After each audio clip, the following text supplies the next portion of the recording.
بسم اللہ الرحمن الرحیم۔ السلام علیکم ورحمۃ اللہ وبرکاتہ۔ یہ ہدایت النحو کا 24واں سبق ہے۔ اس سبق میں ہم اسم مبنی کی 8ویں قسم ظروف کو پڑھیں گے۔ پہلے آپ اس سبق کی عبارت دیکھ لیں۔ النوع الثامن الظروف المبنیۃ وہی علی اقسام منها ما قطع عن الاضافۃ بأن حذف المضاف الیہ كقبل وبعد وفوق وتحت۔ قال اللہ تعالی للہ الامر من قبل ومن بعد أي من قبل كل شيء ومن بعد كل شيء، هذا إذا كان المحذوف منويا للمتكلم وإلا لكانت معربة، وعلى هذا قرئ لله الأمر من قبل ومن بعد وتسمى الغايات، ومنها حيث بنيت تشبيها لها بالغايات لملازمتها الإضافة إلى الجملة في الأكثر۔ قال الله تعالى سنستدرجهم من حيث لا يعلمون، وقد تضاف إلى المفرد كقول الشاعر أما ترى حيث سهيل طالعا نجم يضيء كالشهاب ساطعا، أي مكان سهيل، فحيث هذا بمعنى مكان، وشرطه أن يضاف إلى الجملة نحو اجلس حيث يجلس زيد، ومنها إذا وهي للمستقبل، وإذا دخلت على الماضي صار مستقبلا نحو قوله تعالى إذا جاء نصر الله، وفيها معنى الشرط، ويجوز أن تقع بعدها الجملة الاسمية نحو آتيك إذا الشمس طالعة، والمختار الفعلية نحو آتيك إذا طلعت الشمس، وقد تكون للمفاجأة فيختار بعدها المبتدأ نحو خرجت فإذا السبع واقف، ومنها إذ وهي للماضي وتقع بعدها الجملتان الاسمية والفعلية نحو جئتك إذ طلعت الشمس وإذ الشمس طالعة، ومنها أين وأن للمكان بمعنى الاستفهام نحو أين تمشي وأن تقعد، وبمعنى الشرط نحو أين تجلس أجلس وأن تقم أقم، ومنها متى للزمان شرطا أو استفهاما نحو متى تصم أصم ومتى تسافر، ومنها كيف للاستفهام حالا نحو كيف أنت أي في أي حال أنت، ومنها أيان للزمان استفهاما نحو أيان يوم الدين، ومنها مذ ومنذ بمعنى أول المدة إن صلح جوابا لمتى نحو ما رأيته مذ أو منذ يوم الجمعة في جواب من قال متى ما رأيت زيدا، أي أول مدة انقطاع رؤيتي إياه يوم الجمعة، وبمعنى جميع المدة إن صلح جوابا لكم نحو ما رأيته مذ أو منذ يومان في جواب من قال كم مدة ما رأيت زيدا، أي جميع مدة ما رأيته يومان، ومنها لدى ولد بمعنى عند نحو المال لديك، والفرق بينهما أن عند لا يشترط فيه الحضور ويشترط ذلك في لدى ولد، وجاء فيه لغات أخر لدني ولدن ولدن ولد ولد ولد، ومنها قط للماضي المنفي نحو ما رأيته قط، ومنها عوز للمستقبل المنفي نحو لا أضربه عوز، واعلم أنه إذا أضيف الظروف إلى الجملة أو إلى إذ جاز بناؤها على الفتح نحو قوله تعالى هذا يوم ينفع الصادقين صدقهم ويومئذ وحينئذ، وكذلك مثل وغير مع ما وأن وأن تقول ضربته مثل ما ضرب زيد وغير أن ضرب زيد وقيامي مثل أنك تقوم۔ اسم مبنی کا بیان چل رہا تھا، اس کی مختلف اقسام ہیں، ان میں سے 8ویں قسم ہے یہ ظروف مبنیہ۔ تو ظرف کہتے ہیں کہ وہ لفظ جو کسی جگہ پر یا کسی وقت پر دلالت کرے، تو اس کے لیے جو الفاظ استعمال کیے جاتے ہیں وہ بھی بعض اوقات مبنی ہوتے ہیں۔ تو وہ کون سے الفاظ ہیں اور وہ کن اوقات میں مبنی ہوتے ہیں، اس کی تفصیل اس سبق میں آئے گی۔ تو کہتے ہیں کہ ان ظروف مبنیہ کی مختلف اقسام ہیں۔ ایک قسم یہ ہے کہ اس ظرف کو اضافت سے کاٹ دیا گیا ہو، یعنی اس کا جو مضاف الیہ ہے اس کو حذف کر دیا گیا ہو، صرف یہ جو ظرف ہے مضاف یہی باقی رہ گیا ہو۔ اس کی مثال یہ ہے قبل، بعد، فوق، تحت، یہ جو الفاظ ہیں ان کو جب مضاف الیہ سے ہٹا دیا گیا ہو، یعنی ان کا مضاف الیہ محذوف ہو اور یہ اکیلے رہ گئے ہوں، اس وقت یہ مبنی ہوں گے۔ اس کی مثال دی ہے قرآن کریم سے للہ الامر من قبل ومن بعد، اس میں قبل اور بعد کا جو مضاف الیہ ہے آگے آ رہا ہے، کل شیء وہ محذوف ہے، اس کو حذف کر دیا گیا ہے، تو قبل اور بعد یہ یہاں پر مبنی ہے، من آنے کے باوجود ان پر جر نہیں آئی بلکہ ان پر رفع یا یہ رفع پر مبنی ہے۔ تو اصل میں ہے من قبل کل شیء ومن بعد کل شیء، تو ان کا جو مضاف الیہ کل شیء اس کو حذف کر دیا گیا ہے۔ تو کہتے ہیں کہ ھذا اذا کان المحذوف منویا للمتکلم، کہ یہ جو قبل اور بعد وغیرہ جو ظروف ہیں ان کا جو مضاف الیہ ہے وہ حذف کر دیا گیا ہو، حذف کرنے کے بعد وہ متکلم کی نیت میں موجود ہو، متکلم کے جو ذہن ہے اس میں یہ مضاف الیہ موجود ہو کہ کیا مضاف الیہ ہے اور وہ کون سی چیز حذف کی گئی ہے، تب یہ مبنی ہوں گے۔ وَإِلَّا اگر وہ مضاف الیہ موجود ہے پھر بھی یہ معرب ہوتے ہیں، اور اگر مضاف الیہ موجود نہیں ہے محذوف ہے لیکن متکلم کی نیت میں بھی موجود نہیں ہے، سرے سے وہ نسیہ منسیہ ہے، تب بھی یہ جو ظروف ہیں یہ معرب ہوں گے۔ اسی بنا پر اس ایک قرات میں اس طرح بھی پڑھا گیا ہے للہ الامر من قبل ومن بعد، تو اس کو معرب پڑھا گیا ہے، قبل بعد مجرور پڑھا گیا ہے، اس لیے کہ اس قرات کے مطابق جو مضاف الیہ ہے وہ نیت میں بھی موجود نہیں ہے، سرے سے وہ نسیہ منسیہ ہے۔ وتسمى الغایات، یہ جو ظروف ہے جن کا مضاف الیہ حذف کر دیا جاتا ہے ان کو غایات کا نام دیا گیا ہے۔ اس کی وجہ یہ ہے کہ یہ جو قبل ہے اصل میں تو یہ مضاف الیہ و مضاف الیہ بنتا ہے، بعد اس طرح یہ مضاف الیہ بنتے ہیں، تو جب یہ لفظ بولے جاتے ہیں تو سننے والے کے ذہن میں یہ ہوتا ہے کہ اس کے بعد اس کا مضاف الیہ بھی ہوگا، مضاف الیہ پر انتہا ہوگی، غایت ہوگی، لیکن مضاف الیہ کے بجائے اس کو حذف کر کے اسی کے اوپر انتہا کر دی جاتی ہے، تو گویا کہ یہی غایت ہے، انہی کے اوپر کلام کی انتہا ہو گئی ہے، اس لیے ان کو غایات کا نام دے دیا گیا ہے۔ اور اس کی مزید آگے اقسام بیان کر رہے ہیں۔ ان ظروف میں سے ایک حیثو ہے، تو حیثو یہ مبنی ہے، اس کو اس لیے مبنی کیا گیا ہے کہ یہ غایات کے ساتھ مشابہت رکھتا ہے۔ غایات سے مراد یہ والے پہلے والے الفاظ ہیں قبل بعد وغیرہ، تو حیثو بھی ان کے ساتھ مشابہت رکھتا ہے، اس لیے اس کو بھی مبنی کر دیا گیا ہے۔ تو مشابہت کس وجہ سے ہے؟ لملازمت الاضافۃ الی الجملۃ فی الاکثر، جس طرح قبل اور بعد وہ لازم الاضافت ہیں، ہمیشہ وہ مضاف ہوتے ہیں، مضاف الیہ ان کا کبھی موجود ہوتا ہے کبھی محذوف، اس طرح حیث یہ بھی ہمیشہ مضاف ہوتا ہے، اضافت اس کے لیے لازم ہے، اور یہ اضافت اس کی جملے کی طرف ہوتی ہے اکثر اوقات، کبھی کبھی مفرد کی طرف بھی ہوتی ہے۔ تو اضافت لازم ہونے میں یہ جو غایات ہیں قبل بعد وغیرہ ان کے ساتھ مشابہت رکھتا ہے، اس لیے اس کو بھی مبنی شمار کیا گیا ہے۔ تو اس کی مثال دی ہے سنستدرجهم من حیث لا یعلمون، حیث یہ یہاں پر مضاف ہے، لا یعلمون جملے کی طرف، پورا جملہ اس کا مضاف الیہ بن رہا ہے، تو یہ حیث یہ یہاں پر مبنی ہوگا، یعنی من کے باوجود اس کا اعراب تبدیل نہیں ہوگا، حیثی نہیں ہوگا، حیث یہ رفع پر مبنی ہوگا۔ تو یہ اوپر کہا تھا کہ جملے کی طرف اس کی اضافت ہوتی ہے اکثر، وقد تضاف الی المفرد، کبھی کبھی حیث کی اضافت مفرد کی طرف بھی ہوتی ہے، یعنی اس کا مضاف الیہ مفرد بھی ہوتا ہے، جملہ نہیں ہوتا۔ جیسے شاعر کا یہ قول ہے اما تری حیث سہیل طالعا نجم یضیء کالشہاب ساطعا، اس میں حیث یہ مضاف ہے، سہیل مفرد ہے، یہ اس کا مضاف الیہ ہے، تو اس کی اضافت مفرد کی طرف ہوئی ہے، اس طرح بھی یہ استعمال ہوتا ہے۔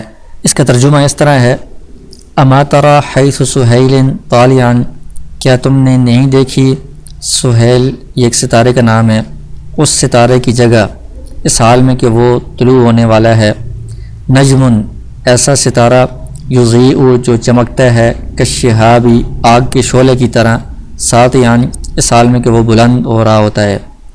تو یہاں پر کہتے ہیں کہ مکان سہیل، یہ جو حیث ہے یہ مکان کے معنی میں ہے کہ سہیل جو ستارہ ہے اس کی جگہ کو تم نے نہیں دیکھا، تو یہ جگہ کے لیے آ رہا ہے۔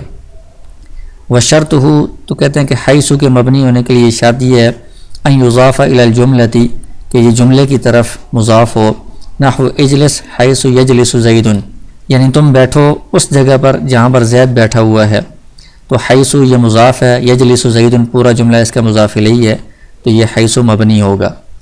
ومنہا، ان ظروف میں سے ایک اذا بھی ہے، اور یہ مستقبل کے لیے یعنی آنے والے زمانے کے لیے استعمال ہوتا ہے، اور اگر یہ ماضی پر داخل ہو تب بھی یہ مستقبل کے لیے استعمال ہوتا ہے، اس کو مستقبل میں بنا دیتا ہے۔ جیسے مثال ہے اذا جاء نصر اللہ، کہ جب اللہ تعالیٰ کی مدد آ جائے گی، تو یہ جاء ماضی پر داخل ہوا ہے، اس کو بھی اس نے مستقبل کے لیے، آئندہ کے زمانے کے لیے بنا دیا ہے۔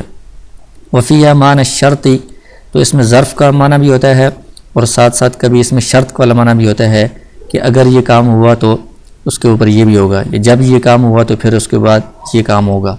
تو ایک جملے کے اوپر دوسرے جملے کو مرتب کیا جاتا ہے، اس طرح شرط والا معنی بھی اس کے اندر ہوتا ہے۔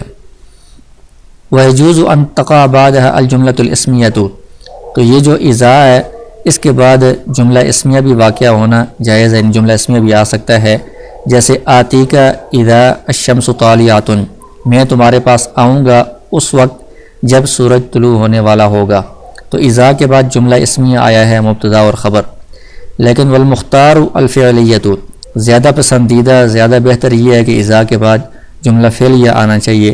جیسے آتیک اذا طلعت الشمس، میں تمہارے پاس آؤں گا اس وقت جب سورج طلوع ہوگا۔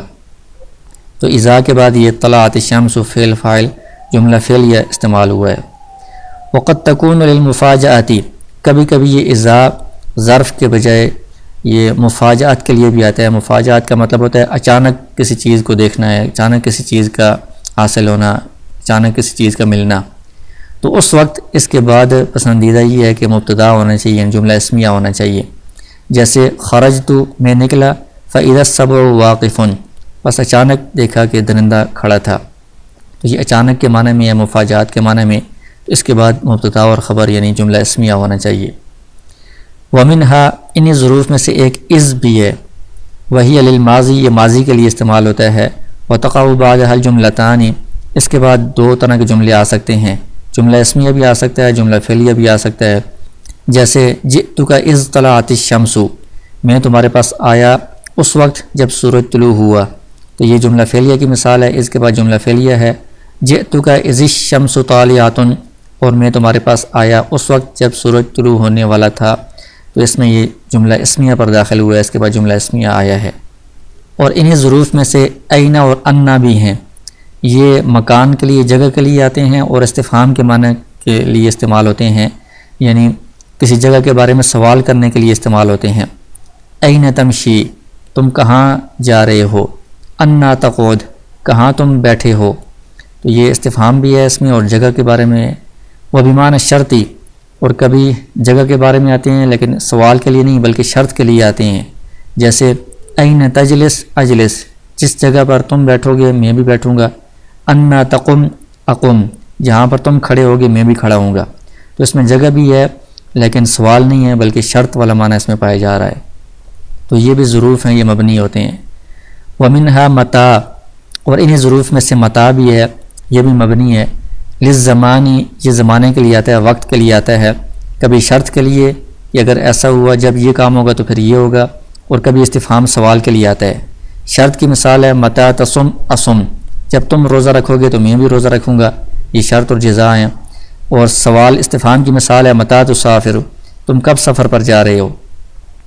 ومنہا کیف، انہی ظروف میں سے کیف بھی ہے، یہ بھی ظرف ہے، وہ مبنی ہے، یہ استفہام کے لیے آتا ہے، سوال کے لیے، حالاً، اور حالت کے بارے میں سوال کرنے کے لیے آتا ہے۔ جیسے کیف انت، تم کیسے ہو، یعنی فی ای حال انت، تم کس حالت میں ہو؟ تو حالت کے بارے میں اس میں استفہام ہے، سوال ہے۔ ومنہا ایانا، انہی ظروف میں سے ایانا بھی ہے، یہ زمانے کے لیے آتا ہے اور استفہام کے لیے، سوال کے لیے آتا ہے۔ جیسے ایان یوم الدین، کب ہوگا قیامت کا دن؟ تو اس میں زمانے کا بھی ذکر ہے، وقت کا بھی، اور ساتھ سوال بھی ہے۔ ومنہا مز و منذ، انہی ظروف میں سے مز اور منذ بھی ہیں، بمعنی اول المدتی، یہ دو معنی کے لیے استعمال ہوتے ہیں، کبھی مدت کے شروع کے لیے کہ کب سے یہ کام شروع ہوا ہے، اور کبھی آئے گا جمیع المدتی کہ پوری مدت کے لیے، مکمل مدت کتنی ہے۔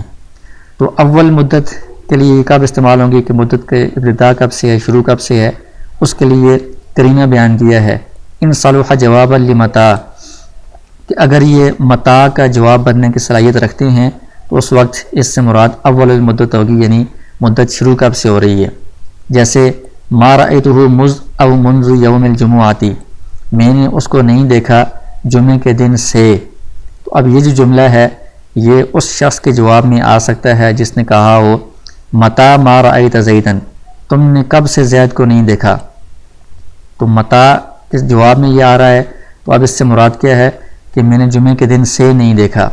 مطلب یہ ہے اول مدتی انقطاع رؤیتی ایاہ یوم الجمعاتی، کہ میرے اس کو نہ دیکھنے کی جو مدت ہے اس کی ابتدا جمعے کے دن سے ہے.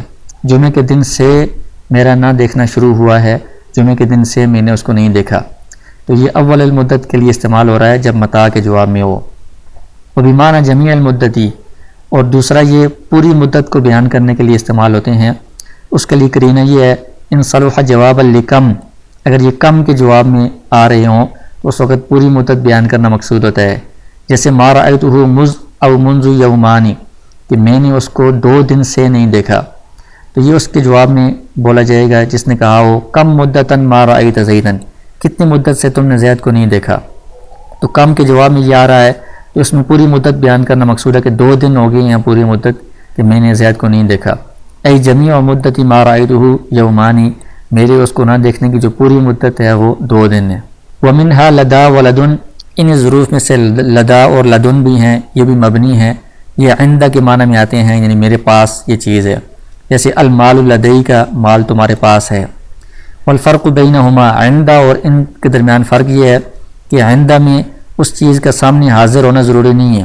اس کے پاس ہے، چاہے اس کے جیب میں ہے، یا گھر میں ہے، کسی اور جگہ بھی ہے، تب بھی عندہ استعمال ہو سکتا ہے. لیکن یہ جو لدا و لدن ہے ان میں اس کے پاس حاضر ہونا، فی الوقت موجود ہونا یہ ضروری ہے، یہ اس کے لیے استعمال ہوتے ہیں.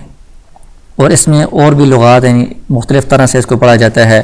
لدنی، لدنا، اور لدن، لد، لد، لدو، مختلف طرح سے ان کو پڑھا جاتا ہے. ومنہا قط، انہیں ظروف میں سے قط بھی ہے، یہ ماضی منفی کے لیے آتا ہے، اور اس میں جو نفی ہے وہ ماضی کے سارے زمانے کو گھیرے ہوئے ہوتی ہے، یعنی گزشتہ زمانے میں کبھی بھی یہ کام نہیں ہوا. جیسے ما رأیتہ قط، میں نے اس کو نہیں دیکھا، کبھی بھی نہیں دیکھا. نہ دیکھنا جو ہے نفی، یہ ماضی کے سارے زمانے کو گھیرے ہوئے ہے، سارے زمانے پر محیط ہے.